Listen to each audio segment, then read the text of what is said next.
power lines. Oh man, there's Steve. He's a professional coordinator. I didn't even know it. He's in my group. Follow what I'm saying? That's amazing. Go ahead. Where else? Go ahead, Andrew. Steve, what's it like to be a field vice president? What's the best thing about the business? Can you share with us an event or anything that this business allowed you to do that you couldn't do in the past? Oh, what does it allow me to do that I couldn't do in the past? Wake up when I want to wake up. Go to bed when I feel I'm tired. And I do. I mean, most nights, I don't go to bed till 12, 1 o'clock in the morning, and most mornings I'm up at about 7. I'm usually in the gym by 8. So, but I live on 3-4 hours sleep. I've never, ever used to get more than 3 or 4 or 5 hours sleep, ever. Even when I have a real estate, all my stuff there, I was lucky if I slept 3 or 4 hours a night. And you know, every afternoon I would take a 5-minute cat nap or something, but, you know, you'll find successful people just don't sleep a lot. And I do my best thinking in the middle of the night. I used to keep a recorder by my bed, and I would wake up in the middle of the night and I'd stand there, sit there and record things on the side of the bed that I thought about. Things, creative ways to get this business done or anything done. I always do my positive creativity thinking in the middle of the night. But, you know, also being at the level we're at now, it's allowed me to do investment in things that I couldn't invest in before, other avenues of income, other streams of income. It allows me to, you know, to take trips. Like we just got back from Europe with all of our team here from Canada. We spent a great deal. I mean, we had a blast in Europe. We just on the spur of the moment decided to go a couple of weeks before they went. And we went along with them. So, you know, it allows you to do what you want to do when you want to do it and have the money and the time to do it with. And the other thing, too, with the company, with the business, you know, being the chairman of the advisory board, I've been the chairman for 6 years now, I was president for 3 years before that. It allows me to be on top of where corporate's going and what they're doing, and I'm on advisory calls a lot, and I'm also on legal calls. Almost every week I'm on legal calls with you know, people that messed up, and, you know, we either got to slap their wrists or, you know, let them go or something. But it's amazing how people can take something that's so perfect as our business and try to screw it up, and how they mess with it. And we catch them, and there's ways to do it. It's not that we ever want to take somebody's distributorship away, but I'm on these calls all the time, and they love my input because I am still out here in the field doing what I'm doing. But I love, you know, coming here. I'm humbled. You know, every time I come to a place like this and you guys get excited and rah-rah, and I'm here, and I'm humbled, man. It makes me feel good. And it's a great feeling. I've got a huge ego, and you guys just make it bigger. And I guess that's a good thing, because we're all winners. And, you know, winners love to be around winners. Losers hate to be around winners, and winners can't stand to be around losers. So, you know, if you're here tonight and you can't stand to be around me, you pick your choice out of those 3. I know which one you are. But I do. I love people like you. I really do. I love the friendships that I've built around this country. I would have never had that opportunity if it wasn't for this business and being at the level we're at.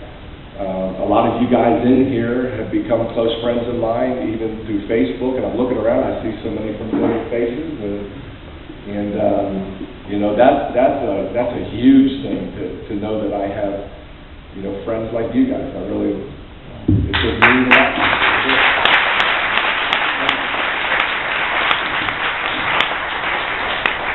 It allows me to drive a real nice car and live in a couple of real nice houses. And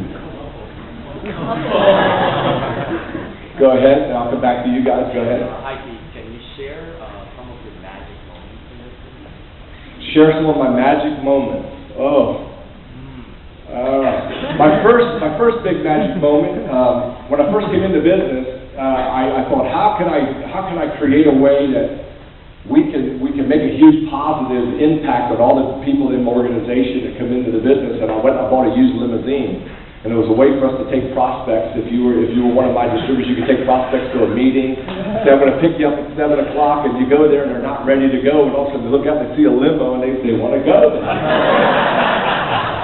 But I can remember the first person that quit work because of this business was Diana Smith.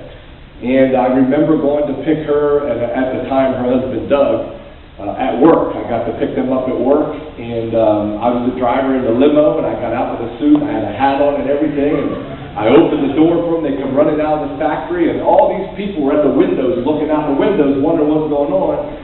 And Doug and Diana come out, and they stood by the car, and they looked up at everybody, and they waved, and went like this, and then they went. Yeah. And they got in the limo, and they put their heads out the windows, and they were waving as they went by. And the next day, her boss called her, the manager, her boss called her and said, what did you guys do that you were able to quit work? And he ended up coming into business, too. That was my first big magic moment. I think one of the big ones that I remember.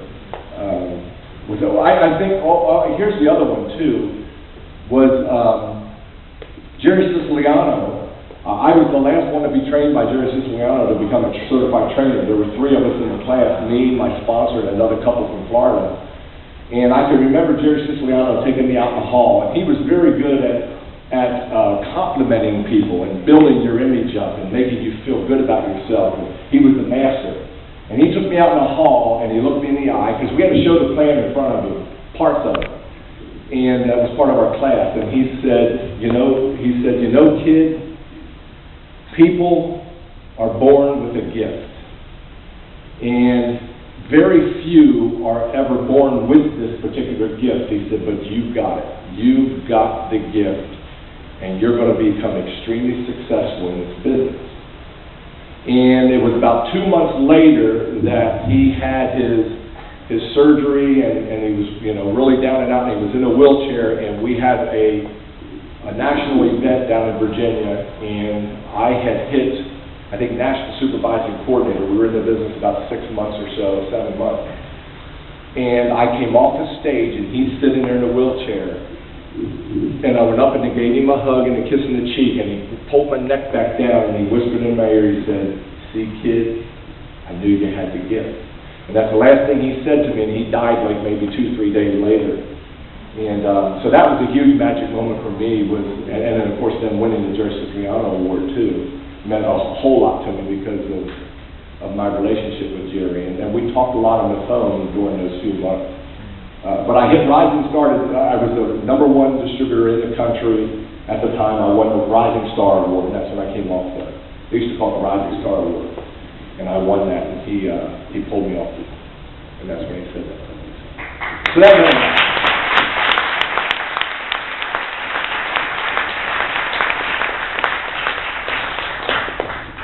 Who else? Back here. Go ahead. Hello, Doyle. Nice to meet you. I really like your positive stuff, and I really want to know what your top 5 positive streaks to help motivate you. Oh, my top 5. I'll give you a top 2 or 3. I think The Magic of Thinking Big is a book I read a long time ago. The Magic of Thinking Big, MOTB. The Magic of Thinking Big. I think it's by David Schwartz. I think Maxwell Maltz had another book. What was his book? The Magic of Thinking Big, and Maxwell Maltz had a great one too, and I can't think of the dang on name of it. There's another one out there, and I can't think of the author. It was Even Eagles Need a Push. That was a great book I read, Even Eagles Need a Push. And it talked a lot about how an eagle, when it's born, and how it grows up, and all of a sudden the mother pushes it out of the nest. So Even Eagles Need a Push. But the biggest one, and I think I told you this one before, the biggest and greatest book I ever read in my life was Hung by the Tongue. And it's a real small book. It's only about 10 pages, and it's hard to find. It was published back in the early 70s by a guy named Francis Martin, Dr. Francis Martin, I think his name is. You can find the books a million sometimes for $2 or $3. It's an easy read book, but you need to read it over and over and over and over and over again. It's very biblical. It talks about how you are in life where you confess to be. Everything about you comes right out of here. And everything that comes out of here at one time or another either went in here or went in here. And you are exactly in life where you confess to be. Period. And if you wake up every day saying, oh my, I'm not very good looking, and I'm not very this, and you know what? You're not very good looking, and you're not very whatever it is you say. And you just need to, success really is changing what you think and how you say it. Some people say, I'm not very good at talking to people. I'm not very good at approaching people I don't know. And you get to the point where you tell yourself that so much that you actually believe it, so you become that. So if you change whatever it is you're having a challenge with, if your challenge is you can't talk to people, strange people, or you can't walk up and compliment people, or you can't show the plan, or you're not very good at follow-up, or whatever it may be, you need to start confessing it in a positive manner. I am the best. I am so good at talking to people. I am so good at getting names. I am so good at making approaches. I am so good at calling people. Whatever it is you're having a problem with, if you start confessing those things, you'll start believing it. Once you start believing it, you'll start achieving it, and you'll become the best at it. I know back in the days, mine was showing the plan. I wasn't very good at showing the plan. Every day I woke up, I even had it written on a piece of paper, a 3x5 card on my mirror where I was shaving every morning, and it was, you're the best. And I read it to myself out loud. You're the best at showing the plan. There's nobody as good as you. And even today, I confess that 100%.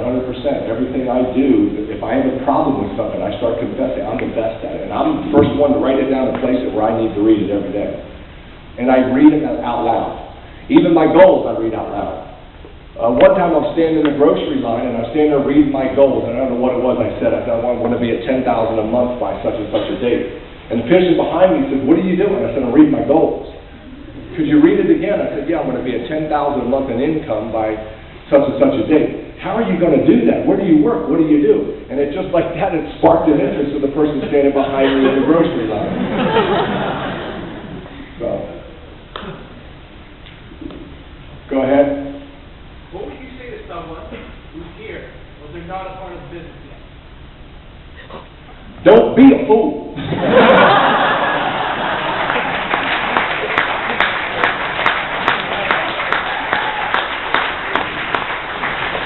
What's wrong with you, Willis?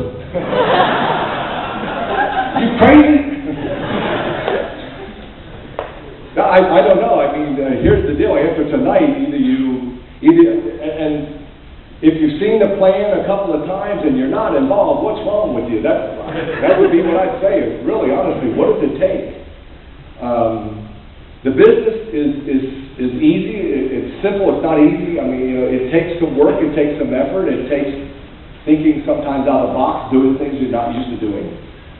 Same thing when you started your job. You didn't just jump right in and do it very well the first time you started doing it. You had to learn it. That's the same thing with this business. But if you're here and you're not part of the business yet, why would you not want to be part of such a movement that's going on? Man, I sit and I think about our country, in the States, what our government is doing, and it just sickens me. For anybody out there who are not wealthy people, because of what's going on. I mean, oh man, where the future of our world is going. Come on, guys, you better do something for you. And you better do it pretty quick. And I don't mean to get into politics, but you better do something pretty quick.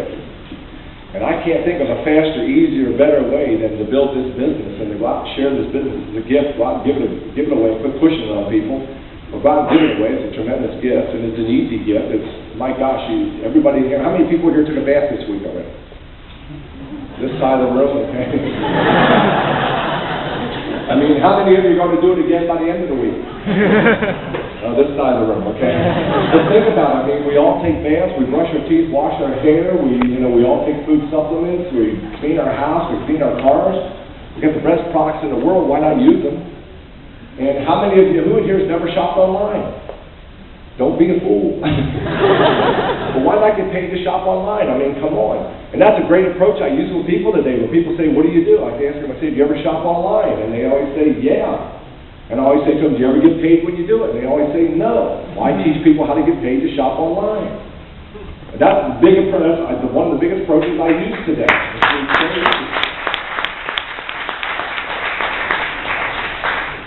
Go ahead. What's a tip for people who are willing to think about quitting their jobs before after like doing this?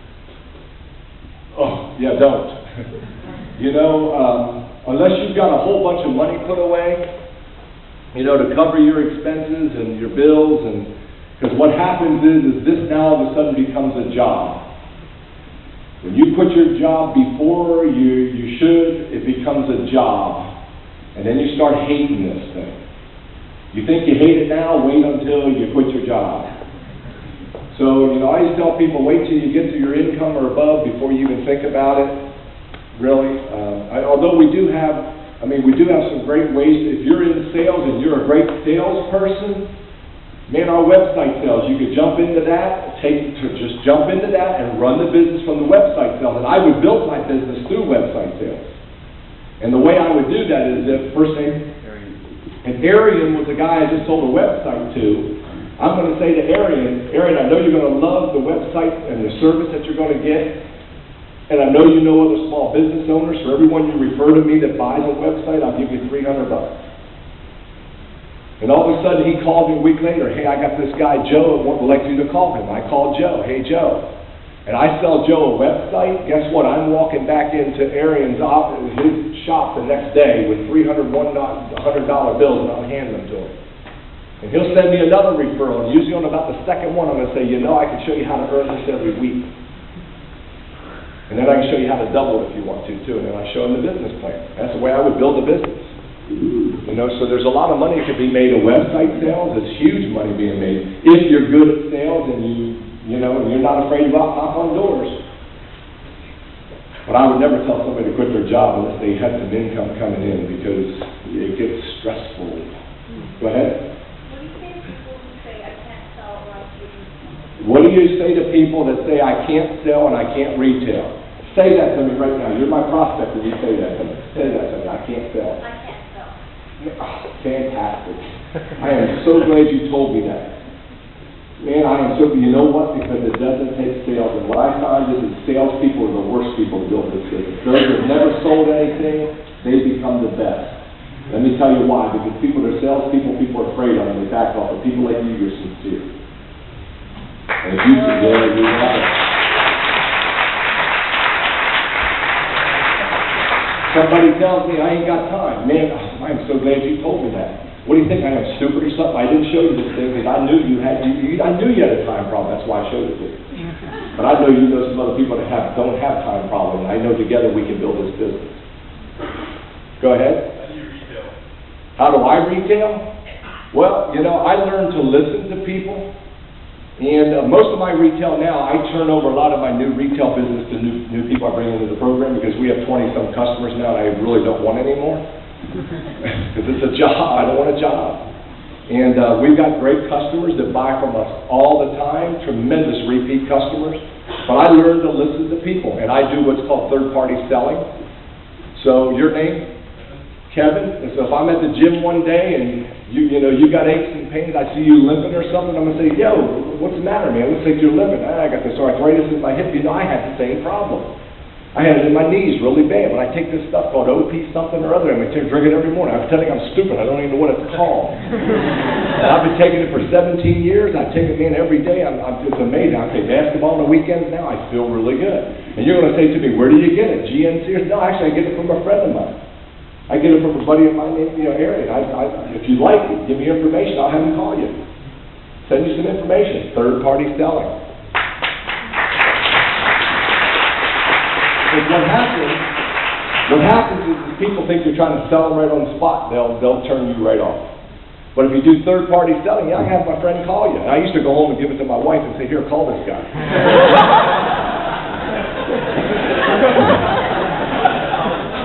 That's my friend.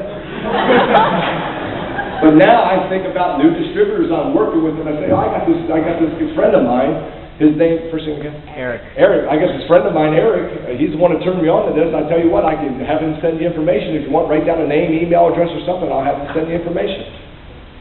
Or have him call you. Even better, let him talk to you. He can tell you what it's all about. I'm telling you, it's the most awesome stuff I ever had in my life. Amazing. Go ahead, real quick. Don't worry about it. What do you mean if they're hesitant about taking it? Like I show people stuff and they're just like, That's because you're trying to sell them. You're trying to sell them. And that's why they're not going to take it. And you can't make people do something they don't want to do. There are people, we've got the greatest weight loss program in the world. Okay? And I was one of these guys. I didn't want to lose weight. until I saw video of me in my little fishing boat with my little dog, and I had my shirt off, and I'm sitting there fishing with my dog, and I saw myself, and I said, is that me? And I started our TLS weight program. Now I've got some friends of mine that they are way over, and they saw me do this and how easy it was and simple it is. It's been off for over a year now, but they won't do it because they don't want to lose weight. They don't want. You've got to want to. I got a close friend of mine right now. He's got to be easily pushing 450. Easily pushing 450. And he even sat with my wife and went through the whole program with her. And you know what? He doesn't want to lose weight. And he's a young guy. He's in his early 40s. And I'm going to tell you, he's not going to wake up one day. So, but people won't. You can't make everybody do everything. Go ahead. Oh, boy, no, way in the back. I had you first. Being honest before, and I love it. At the beginning, you had touched on, and not even some person there, touched on growing up with your parents who weren't very positive. And I'm wondering if you make everything positive, and that's a great spirit. When it's your parents and you're young, and they tell you a story that's not so positive, where do you find the strength in the beginning? I don't know. I just found it within. Honest to goodness, I had 4 older siblings, and I don't know. I think somebody had a hand on me. I had a couple of influential people in my life as a kid too. My football coach was a very successful businessman in town, and I was born and raised in the ghetto of the city. We were ghetto kids, and he came into the ghetto and he coached us football. He created a team. We didn't have a team. He created a team, bought all the uniforms, and every day after football practice, he would say just great positive things to us. And even during practice, he would say great positive things to us, because all the kids I grew up with, they all came from the same type of family I came from. Half of them didn't have dads, didn't know who their dads was. Half of them was smacked around like I was smacked around every day, and it was a weird situation. To witness my first murder when I was 9, 10 years old. The list goes on and on and on. And the neighborhood I lived in, the one park, to be honest, not to get into cultures or whatever, but I was the only white kid allowed in this park at nighttime. I boxed at the age of 9 years old. I boxed in Bonnie Grind's gym, and we were family. We were all family because we all came from the same place. And this guy came in, and every day he took us and he said great positive things to us. Another guy was Fireman Jim. He was a fireman in the city, and once a month he would take us kids out of the city for a day. He'd pick us up on a Saturday morning, put us all in a big van, and he would take us away for a day, ride little mini bikes or have a cookout, things that we never had living where we lived in the city. And he always told us great positive things about us. And then I had a teacher, same thing. She was the most positive, my art teacher, and she was the most positive person. So I did have some positive influence in my life, and I dwelled on that, man. I loved it when people told me great things about me, because nobody else ever did. And I just picked it up by myself. You just wake up one day and say, damn it, I've had enough of it, and I'm not going to allow it to affect me anymore. So,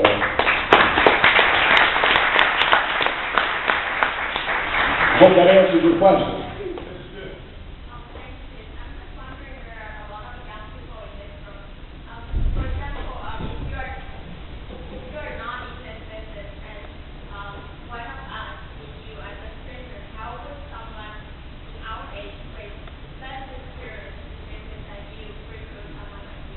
Great question. How somebody younger than me come to a person older like me who's successful in business? How do you come to talk to me? Real simple. Just walk up and say, look, successful people, we love when young people come up to us and ask us for advice. I'm going to be quite honest with you. I have never met a successful person that wasn't open to share with you how they did it. Not one. You know why? Because they're so secure in themselves that